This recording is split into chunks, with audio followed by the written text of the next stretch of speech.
Chapter 8. Sometimes I think Wolf Larson mad, or half mad at least, what of his strange moods and vagaries. At other times I take him for a great man, a genius who has never arrived.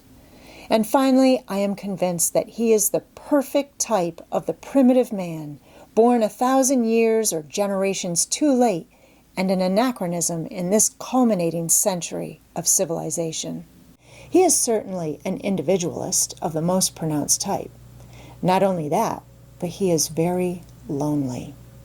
There is no congeniality between him and the rest of the men aboard ship. His tremendous virility and mental strength wall him apart. They are more like children to him, even the hunters, and as children he treats them, descending perforce to their level and playing with them as a man plays with puppies. Or else he probes them with the cruel hand of a vivisectionist, groping about in their mental processes and examining their souls as though to see of what soul stuff is made. I have seen him a score of times at table, insulting this hunter or that, with cool and level eyes, and withal a certain air of interest, pondering their actions or replies or petty rages, with a curiosity almost laughable to me, who stood onlooker and who understood. Concerning his own rages, I am convinced that they are not real, that they are sometimes experiments, but that in the main they are the habits of a pose or attitude he has seen fit to take toward his fellow men. I know, with the possible exception of the incident of the dead mate, that I have not seen him really angry, nor do I wish ever to see him in a genuine rage, when all the force of him is called into play.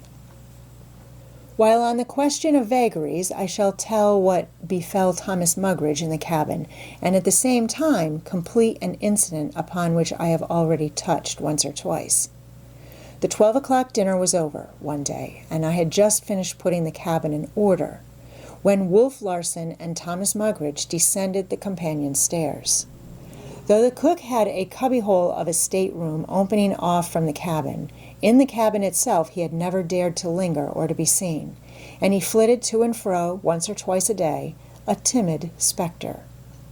"So you know how to play nap?" Wolf Larson was saying in a pleased sort of voice. "I might have guessed an Englishman would know. I learned it myself in English ships." Thomas Mugridge was beside himself, a blithering imbecile. So pleased was he at chumming thus with the captain. The little airs he put on and the painful striving to assume the easy carriage of a man born to a dignified place in life would have been sickening had they not been ludicrous. He quite ignored my presence, though I credited him with being simply unable to see me. His pale, wishy-washy eyes were swimming like lazy summer seas, though what blissful visions they beheld were beyond my imagination. "Get the cards, Hump," Wolf Larson ordered, as they took seats at the table. "And bring out the cigars, and the whiskey you'll find in my berth." I returned with the articles in time to hear the Cockney hinting broadly that there was a mystery about him, that he might be a gentleman's son gone wrong, or something or other, also that he was a remittance man and was paid to keep away from England. "Paid handsomely, sir," was the way he put it. "Paid handsomely to sling my hook and keep slinging it." I had brought the customary liquor glasses, but Wolf Larson frowned, shook his head, and signaled with his hands for me to bring the tumblers. These he filled 2/3 full with undiluted whiskey. "A gentleman's drink?" quoth Thomas Mugridge, and they clinked their glasses to the glorious game of nap, lighted cigars, and fell to shuffling and dealing the cards. They played for money. They increased the amounts of the bets, they drank whiskey, they drank it neat, and I fetched more. I do not know whether Wolf Larson cheated or not, a thing he was thoroughly capable of doing, but he won steadily. The cook made repeated journeys to his bunk for money. Each time he performed the journey with greater swagger, but he never brought more than a few dollars at a time. He grew maudlin, familiar, could hardly see the cards or sit upright. As a preliminary to another journey to his bunk, he hooked Wolf Larson's buttonhole with a greasy forefinger and vacuously proclaimed and reiterated, "I got money! I got money, I tell yer, and I'm a gentleman's son. Wolf Larson was unaffected by the drink, yet he drank glass for glass, and if anything, his glasses were fuller. There was no change in him. He did not appear even amused at the other's antics. In the end, with loud protestations that he could lose like a gentleman, the cook's last money was staked on the game, and lost. Whereupon he leaned his head on his hands and wept. Wolf Larson looked curiously at him, as though about to probe and vivisect him, then changed his mind as from the foregone conclusion that there was nothing there to probe. "Hump," he said to me, elaborately polite, "kindly take Mr. Mugridge's arm and help him up on deck. He is not feeling very well. And tell Johnson to douse him with a few buckets of salt water," he added, in a lower tone for my ear alone. I left Mr. Mugridge on deck in the hands of a couple of grinning sailors who had been told off for the purpose. Mr. Mugridge was sleepily spluttering that he was a gentleman's son, but as I descended the companion stairs to clear the table, I heard him shriek as the first bucket of water struck him. Wolf Larson was counting his winnings.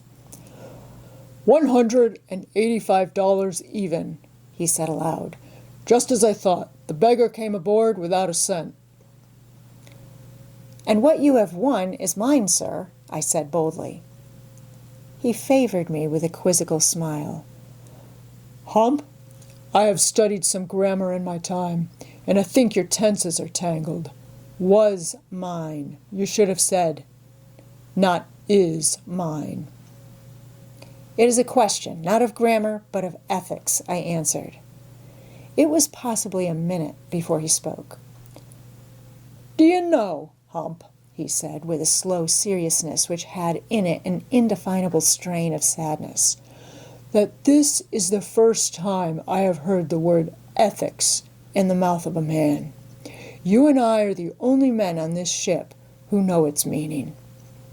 At one time in my life," he continued after another pause, "I dreamed that I might someday talk with men who used such language, that I might lift myself out of the place in life in which I had been born, and hold conversation and mingle with men who talked about just such things as ethics.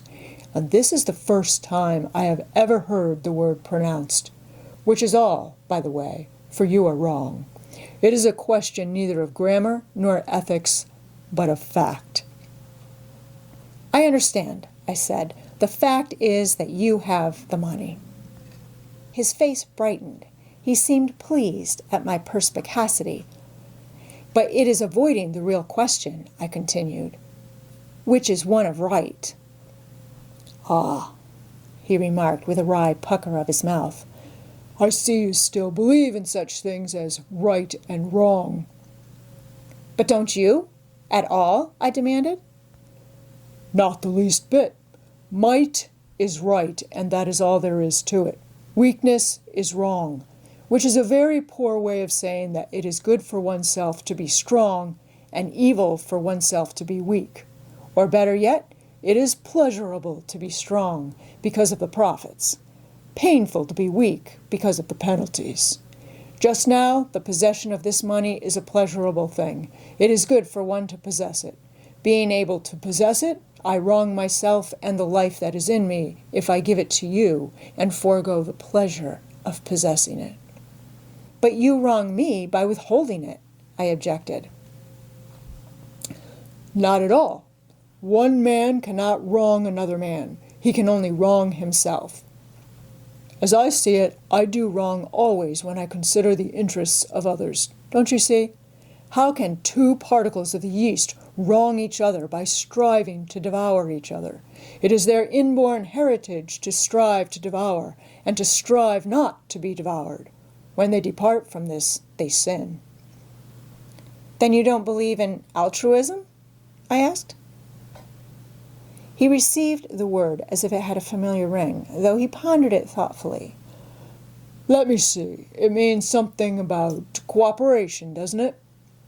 "Well, in a way, there has come to be a sort of connection," I answered, unsurprised by this time at such gaps in his vocabulary, which, like his knowledge, was the acquirement of a self-read, self-educated man.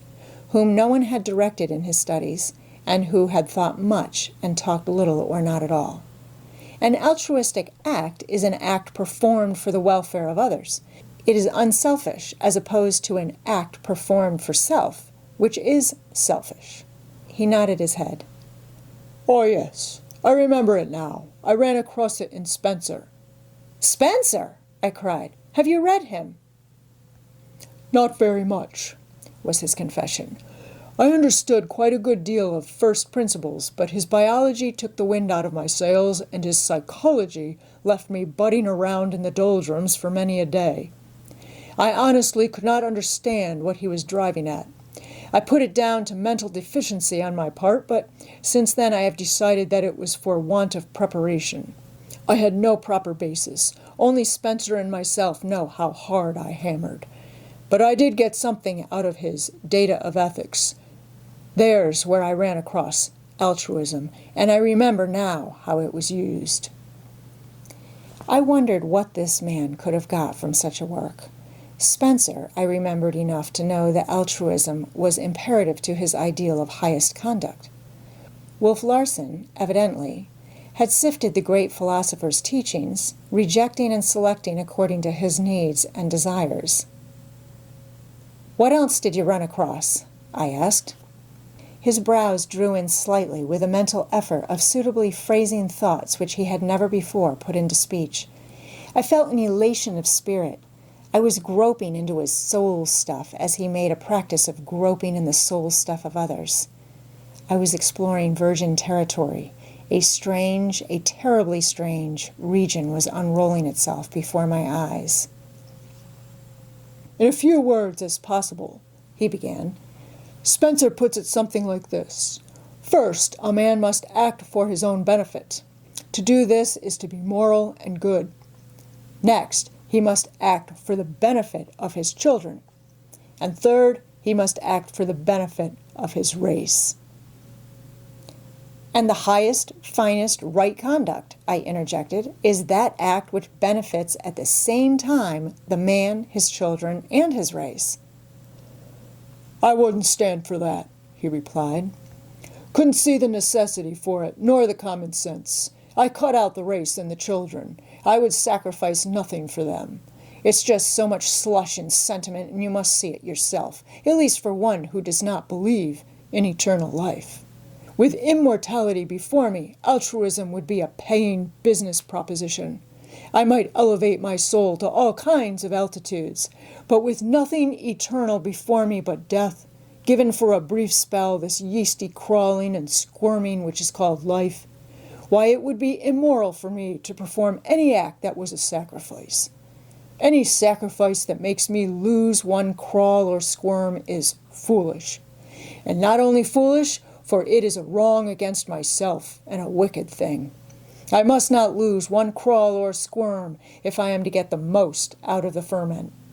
Nor will the eternal movelessness that is coming to me be made easier or harder by the sacrifices or selfishnesses of the time when I was yeasty in a crawl.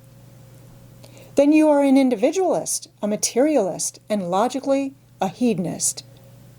Big words, he smiled. But what is a hedonist? He nodded agreement when I had given the definition. And you are also, I continued, a man one could not trust in the least thing where it was possible for a selfish interest to intervene? Now you're beginning to understand, he said, brightening. You are a man utterly without what the world calls morals? That's it. A man of whom to be always afraid. That's the way to put it. As one is afraid of a snake or a tiger or a shark. Now you know me, he said, and you know me as I am generally known. Other men call me Wolf. You are a sort of monster, I added audaciously, a Caliban who has pondered Readabout and who acts as you act in idle moments by whim and fancy. His brow clouded at the allusion. He did not understand, and I quickly learned that he did not know the poem. I'm just reading Browning, he confessed, and it's pretty tough. I haven't got very far along, and as it is, I've about lost my bearings. Not to be tiresome, I shall say that I fetched the book from his stateroom and read Caliban aloud. He was delighted. It was a primitive mode of reasoning and of looking at things that he understood thoroughly. He interrupted again and again with comment and criticism. When I finished, he had read it over a second time and a third. We fell into discussion: philosophy, science, evolution, religion. He betrayed the inaccuracies of the self-read man, and it must be granted, the sureness and directness of the primitive mind.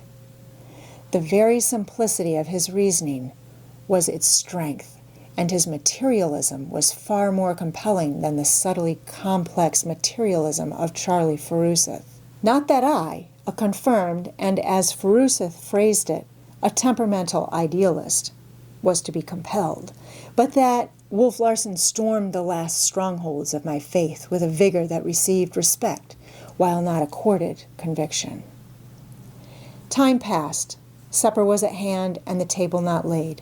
I became restless and anxious, and when Thomas Mugridge glared down the companionway, sick and angry of countenance, I prepared to go about my duties. But Wolf Larson cried out to him, "Cookie, you've got to hustle tonight. I'm busy with Hump, and you'll do the best you can without him." And again, the unprecedented was established. That night I sat at table with the captain and the hunters, while Thomas Mugridge waited on us and washed the dishes afterward. A whim, a Caliban mood of Wolf Larson's, and one I foresaw would bring me trouble.